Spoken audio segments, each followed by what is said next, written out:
Gani mwanafamilia wa channel tupendwa hii hapa ya Bizuza Media. Kama ndo mara yako kwanza, basi nikusihi usisahau kusubscribe, kulike, kushare pamoja na kucomment bwana. Kuna mambo mengi ambavyo yamekuwa yakitokea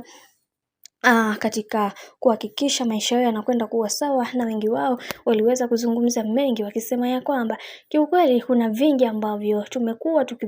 tukivizungumza kwenye mitandao ya kijamii kuhusiana na mahusiano yetu, lakini leo hii wacha niseme kitu ambacho hamkijui, maana kuna wengi ambao wanatamani sana kuweza kuona baadhi ya watu wengine wakipitia changamoto nyingi sana katika maisha, ila hiki kinachoendelea sasa, Mungu mwenyewe ndiye ambaye atakayeweza kuwafanya watu wengine wawe katika mikakati na misingi iliyo bora. Ila yote ya yote tunaamini hiki ndiyo sababu kubwa ya haya yote kuweza kutokea, na Diamond Platnumz amekili na kuzungumza ya kwamba anaamini kwenye kile ambacho anachokiamini na hataki kabisa masuala ya haya ambayo yanayoendelea kwa sasa, kwa sababu watu wamekuwa wakimdhihaki na kumfanya hana imani, hana thamani tena. Ila tunaamini kwenye hiki kinachoendelea, Mungu atapambana kuweza kuhakikisha kila kitu kinakuwa katika misingi na mikakati iliyo bora zaidi. Bwana, mambo ndo kama hivyo. Diamond Platnumz yeye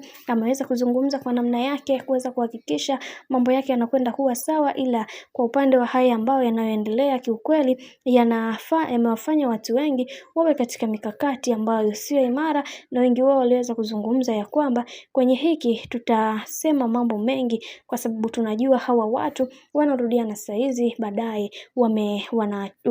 wameachana saizi, baadaye wanarudiana, ila wacha tuone mwisho wa haya yote itakuwaje, maana kila mtu anaamini kwenye kile ambacho anachokiamini sasa, na wengi wao wakasema tunaamini ya kwamba kila kitu kitakwenda kuwa sawa kabisa. Hivyo hatuna budi kuweza kusema shukrani.